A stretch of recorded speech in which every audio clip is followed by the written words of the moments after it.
I'm from Indiana, but I'm a Red Sox fan. And I'm from Minnesota, but I'm a Yankees fan. And welcome to the Rivalry out of state, our series on running the table where we just talk about baseball.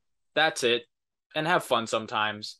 But the trade deadline is come and gone, so we're going to look back at the major trades of the deadline because there was a lot of big ones, and then we're each going to give a winner and a loser for who we think won and lost the deadline. So, Andrew, you ready to go? Yeah, let's run it. Let's do it. So I'm going to speed run through the biggest trades from the trade deadline, starting, of course, with the Josh Hader deal, where the San Diego Padres acquired the best closer in baseball for Taylor Rogers, Dinelson Lamet, Robert Gasser, and Esteury Ruiz. So San Diego's one of many killings that they had. Milwaukee, I'm not sure what they're doing, but Milwaukee's definitely pivoting to airbender time at closer, and I am all for it. The next trade we got is a three-team deal between Houston, Tampa Bay, and Baltimore, where the Astros acquired Trey Mancini and right-hander Jaden Murray. The Rays got outfielder Jose Siri, and Baltimore acquired right-hander Seth Johnson and left-hander Chase McDermott. It's the end of an era for the Orioles, where Trey Mancini was the heart and soul, his story battling back and being one of their best hitters. Now he's off to Houston, and he's going to hopefully contribute to their chase of a World Series. Houston made a lot of good moves, Trey Mancini being one of them. Then we're going to And go now to it's Adley Rutschman yeah, season in Adley Baltimore. Rutschman season, baby. Adley Rutschman, let's see what you can do. It's your team. And then we have an NL Central trade between the Cardinals and the Pirates involving left-hander Jose Quintana. St. Louis picked up him and Chris Stratton for Johan Oviedo and Malcolm Nunez, two prospects. St. Louis needed a left-handed pitcher, needed another arm, and needed a bullpen arm, so they got him in Jose Quintana and acquired that bullpen arm in Chris Stratton. St. Louis would later double down and acquire Jordan Montgomery from the Yankees. More on that in our Red Sox Yankees specific video. The Bear is gone, but that's neither here nor there. Your hometown Twins made a few moves, starting with acquiring Jorge Lopez from the Orioles. The Orioles are in full sell mode. They gave up Lopez for a package of four arms: Cade Povich, Yainer Cano, Juan Nunez, and Juan Rojas. Baltimore just going all in on the prospects, and Minnesota getting that closer. That was the first of a few bullpen moves. They also acquired Michael Fulmer from the Tigers. The big bombshell, the biggest bombshell, people are saying since like maybe in the history of the game, since Babe Ruth. San Diego gets Juan Soto and Josh Bell for a package that involves Luke Voigt, CJ Abrams, Mackenzie Gore, and three prospects: Robert Hassel III, James Wood, and Harleen Susana. San Diego just gets better. First, they go get Hader, Yeah. then they get Soto and Bell. Eric Hosmer was originally supposed to be in that deal to Washington, but he exercised his no trade clause and then was flipped to Boston because he was clear they wasn't going to be there anymore. So now he's with us. Woohoo! But San Diego makes an absolute killing in the trade deadline. They also got Brandon Drury from the ever tanking Reds, continuing their perpetual slide into just baseball hell. I don't even know what they're doing. But San Diego came out like bandits there, like absolute bandits. Then right before the deadline, the Philadelphia Phillies, Dave Dombrowski, is a big spender, goes and gets a power arm from the Angels. Thor, Noah Syndergaard, is headed to the Phillies for outfielder Mickey Moniak and outfielder Hadiel Sanchez. Mickey Moniak needed a new start, so off to Anaheim he goes, and hopefully Thor can help the Phillies push for a playoff run. It's the same kind of situation with the next deal. The Toronto Blue Jays are in the thick of the wild card race, so they asked Kansas City about Whit Merrifield and acquired him for right-handed pitcher Max Castillo and infielder Samad Taylor. Whit Merrifield Guess will, he got the shot. yeah, Whit Merrifield will patrol second base and just be another good bat in Toronto's lineup, and hopefully Kansas City can use Max Castillo in that rotation for years to come. Right before the deadline as well, the Atlanta Braves acquire another bullpen arm in a stunner. Ask the Los Angeles Angels about Raisel Iglesias, and they got him for left-hander Tucker Davidson and veteran reliever Jesse Chavez. Andrew, you actually made this prediction that he was going to get dealt. Yeah, I did. I was like, I don't know about that 4-year contract. He seems like a guy to sell at the deadline, but I guess the Braves don't care. They'll pick him up anyways, and that's a good move for them. Really help improve their improving bullpen. Yeah, Atlanta's bullpen is stacked. You had Kenley Jansen at the back end. You had AJ Minter as a setup man who's really become one of the best setups in the league. And after trading Will Smith to Houston, they got an even better setup guy, Yeah, for Raisel sure. Iglesias. He was one of the best closers in the league last year. Struck out a lot of guys, didn't walk a lot of guys, gave up home runs, and that's come to bite him a little bit here with the Angels. But now Atlanta has their setup man of the future with 3 years left of team control. And that's pretty much all the major deals. There were a lot of minor ones, about 48 roughly deals made across these few days. So now we're going to go over some winners and some losers. Andrew, who you got as the winner? I know who you have. I It's the obvious Yeah, choice. I gotta go with the obvious choice Yeah, here. It's San Diego, and it's really not even close for it's me. not. Look, we could It's talk not. about the Juan Soto deal, but there's some other deals they got too. They got Josh Hader, one of the best closers in the league. That kind of came out of nowhere. The Brewers are good. Yeah, I thought that Everyone was was a kind of joke. surprised they sold. I thought that And was a then, joke that the Brewers traded Josh Hader to the yeah, Padres. I'm like, oh I was no, like, it's did this very, really very just real. happen? Yeah, I And then, know. of course, you got the Juan Soto deal, Juan Soto and Josh Bell. So, I mean, it's a nice complimentary package along with Juan Soto. Yeah. And the one downside of that trade is they do have to eat up Eric Hosmer's contract, but it doesn't matter. They got Juan Soto. Yeah, He's I going to be mean, on the team for years and years to come. well, that just makes Heim Bloom look like a genius if they're going to eat all of Eric Hosmer's contract. Yeah, no, you guys All we had to actually give up did was good Jay there. Groom, which I mean, fine, but we got Hosmer and two mid-level prospects, so we'll take it. But San Yeah. Diego, I But then agree, clear winner. and you said Brandon Drury too. That was kind of Oh, under the radar. He's having a really career year was. in Cincinnati. Yeah, And now you got him as another bat to yeah. that already massively improved San Diego lineup. And Oh my Tatis is God. coming back soon. Yeah. San Diego's going for the World Series this year. Well, They're yeah, doing let's everything they just can. think about what that lineup means. Tatis, Soto, Bell, Drury, We didn't Machado, even mention Machado. Yeah.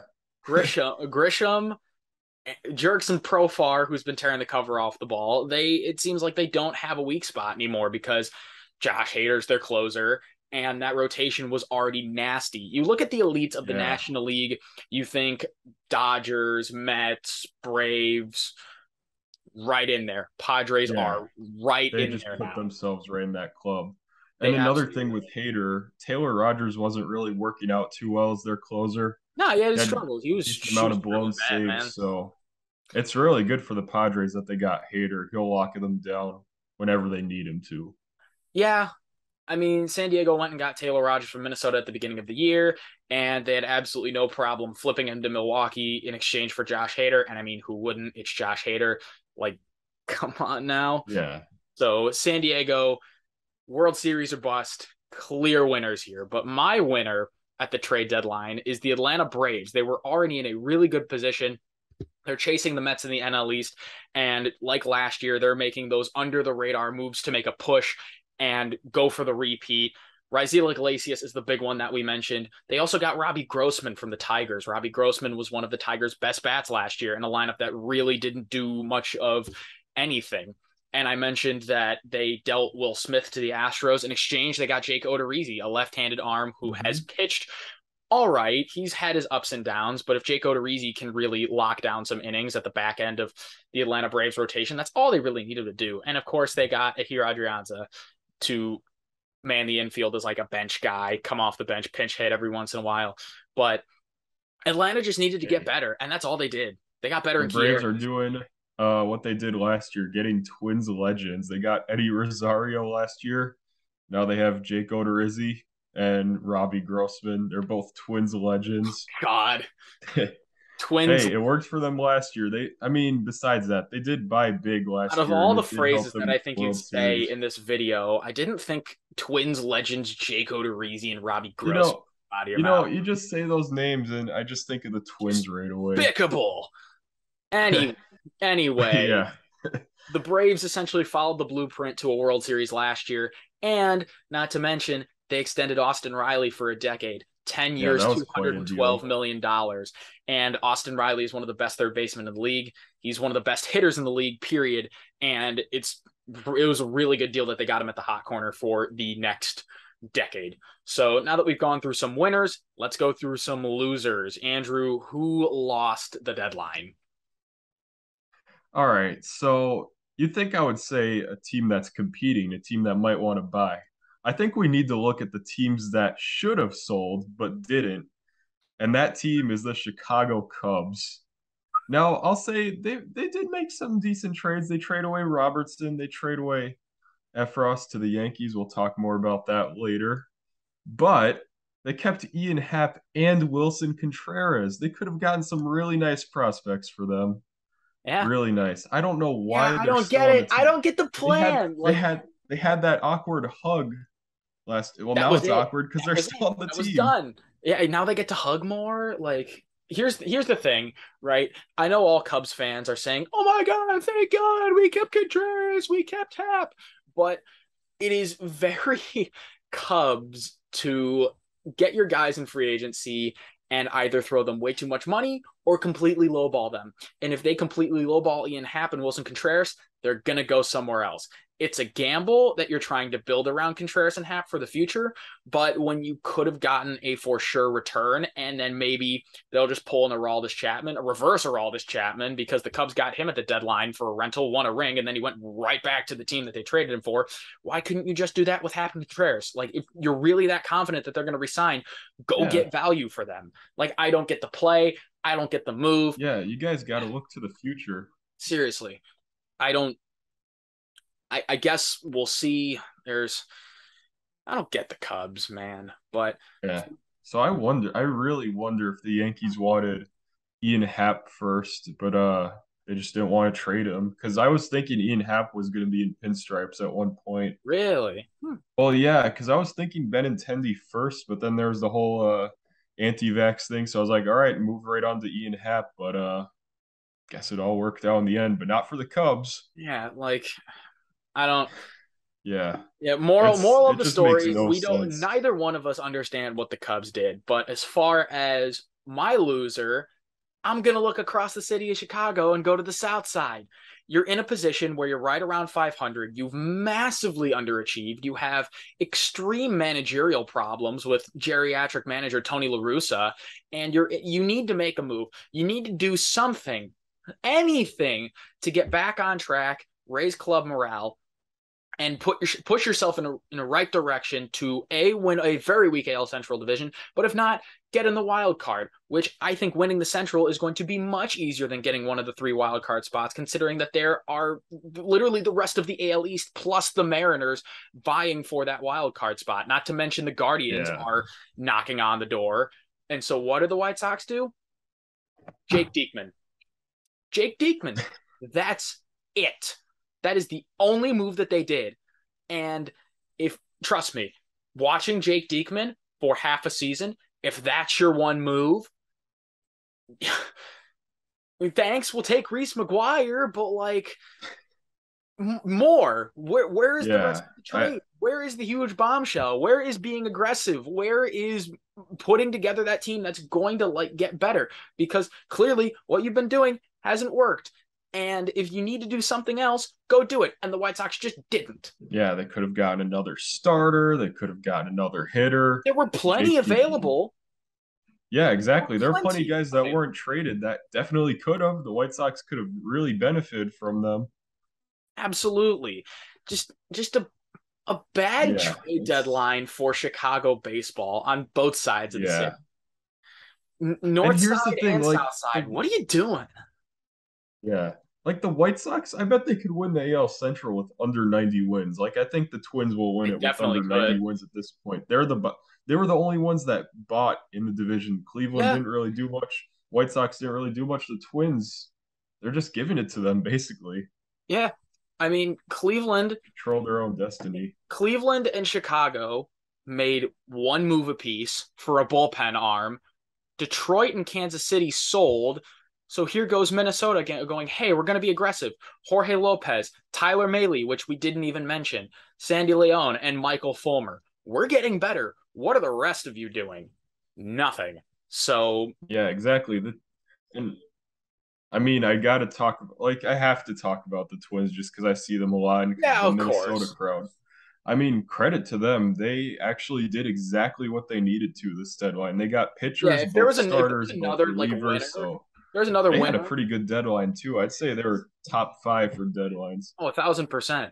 Yeah, Like in deadline, San Diego, Atlanta, Houston, Minnesota, and probably the Yankees. As much as I hate to say it, but because the yeah. We Yankees did kind of have a went really good down the deadline. ranks a little bit We're at gonna the end, but we'll talk about that in a later video. we're gonna cover that in the next video because this was the overall trade deadline video. We will have the Red Sox and Yankees specific trade deadline videos because the Yankees did exactly what they needed to do, and the Red Sox made some interesting moves. But we're gonna cover that later.